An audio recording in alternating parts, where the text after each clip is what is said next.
अभी इसी पल ये मौका है, चीज़ों को सुधार लिया जाए, आदतों को बदल लिया जाए।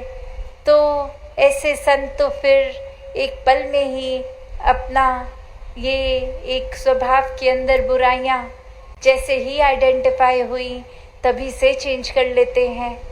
और कैसे फिर हर कोई एक दूसरे की ओर उंगली ना करते हुए कि ये दोष सामने वाले पे डालने की बजाय अपना एक दोष जो है उसको जहाँ सुधारा, अपनी अच्छाइयों को भी फिर इस निराकार के प्रति ही समर्पित करते हुए कि अगर कुछ अच्छा है भी तो ये निराकार की देन, और ये एक किसी भी तरह का ये अच्छाई भी अभिमान न बन जाए।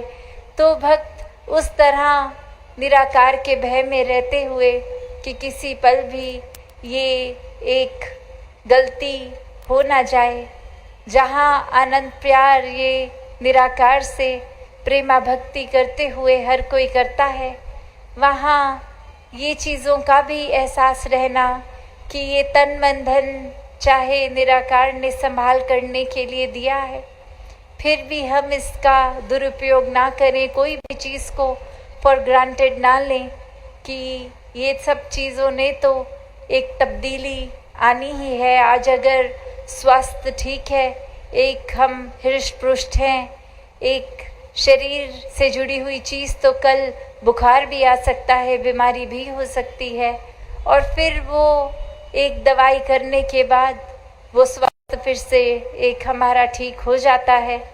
तो बात वही, हर चीज़ में ये तब्दीली आनी जब है, फिर भी एक बात हर किसी को अगर कॉमन सेंस से भी पूछें तो ये चाहे पता है कि जीवन में कुछ ना कुछ कभी खांसी जुकाम बुखार इत्यादि ये आता रहेगा, एक फिर भी एक लापरवाही करनी ना करनी, तो ये फिर एक चेतनता की बात जैसे हो जाती है कि पौष्टिक खाना खाएं, पर एट द सेम टाइम उसमें भी इतनी रिजिडिटी ना कर लें। जब पता है घर में कोई खुशी का त्यौहार जन्मदिन है तो एक हम चाहे एक अपनी एक्सरसाइजेस भी करते हैं, अच्छा खाना खाते हैं, पर उस दिन फिर वो अवसर मौके के हिसाब से वो एक मीठा केक खा लेते हैं। तो बात यहाँ बैलेंस की है, और उसी तरह संसार में सब कुछ है, और कैसे ये चुनाव हमारा क्या रहता है, एक अच्छाइयाँ बुराइयाँ, तो हमने अपने अंदर को कैसे बैलेंस करना है। ऐसा तो नहीं होगा कि अगर हम एक काले एक कोयले की खान में जा रहे हैं तो बिल्कुल भी कोई एक कालक लपट ना पाए। संसार में तो जहाँ अच्छी बातें हो रही हैं बुरी बातें भी होंगी, बस बात वही कि वो कालक पूरी मल के ना अपने ऊपर आ जाएं। एक वो भाव, एक वो जिस तरह एक कपड़े को जैसे ही हम धो लेते हैं उसी समय कालक ये निकल जाती है। तो बात वही कि चाहे ये संसारिक कोयला एक आता भी है हमारे कपड़ों पे, एक इस आत्मा रूपी चुनरी में, तो ये चुनरी को उसी समय ये निराकार के एहसास से वापस साफ भी किया जा सकता है। तो भक्त तो कभी किसी भी परिस्थिति से डरते नहीं, जहाँ ये सच्चों का रंग पक्का एक कंपनी ऑफ सेंट्स ये सत्संग में ही मन टिकता है, वहाँ संसारिक रूप में भी कोई भी इंसान अगर एक विपरीत बुद्धि का भी है तो कभी भी संत वहाँ भी भेदभाव नहीं करते कि ये इंसान ठीक नहीं है, इससे बातचीत नहीं करेंगे।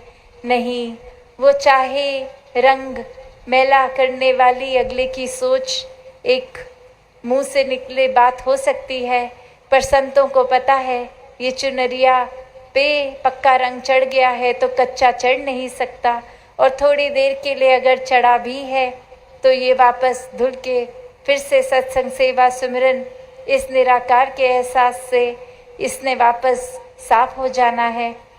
तो कैसे एक जीवन में हर पल को जीने की बात है।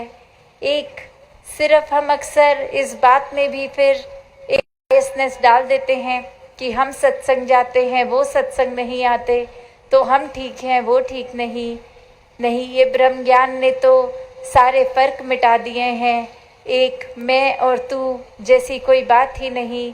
एक कण कण में सिर्फ और सिर्फ निरंकार का वासा है और सभी ये एक है। यहाँ ये ड्यूअल रिश्ता ही नहीं, मैं और तू है ही नहीं। जो कुछ है सब तू है। तो फिर जो वाकई ही इस निराकार में रहते हैं, हर पल मन टिकाते हैं, एहसास में रहते हैं, उनके जीवन में फिर एक स्वाभाविक रूप में ही ये पॉजिटिविटी आती रहती है। नेगेटिविटी अगर थोड़ी देर के लिए आए भी तो वो एक पक्का घर नहीं बना पाती। और सिर्फ वो कोई उस तरह नहीं, ये संतों की अपनी एक भावों के वजह से, एक विश्वास के वजह से कि बुराइयों ने आना भी हो तो आकर टिक नहीं पाते। जैसे अभी सत्संग में भी हम सुन रहे थे कि मन में नेगेटिविटी अगर आए तो वो अपने पैर पक्के ना कर सके। वो साथ ही इस निराकार को मन में बसाया, ये एहसास करते हुए कि अंग संग हर पल निराकार मौजूद है। और यहीं से वो वापस मन को ठंडक मिलनी शुरू, वापस वो पॉजिटिव एक जर्नी शुरू। तो हर किसी को जहाँ चेतनता ब्रह्म ज्ञान से दातार ने बख्शी है, उसका प्रयोग भी हर पल में करना ज़रूरी है। सिर्फ ये ज्ञान मात्र ही काफ़ी नहीं, ज्ञान को कर्मों में ढालते हुए, हर पल चेतन रहते हुए, ये प्रेमा भक्ति ही, ऐसा ही जीवन सफल होता है। हर किसी के लिए ये जो जीवन जिया जाए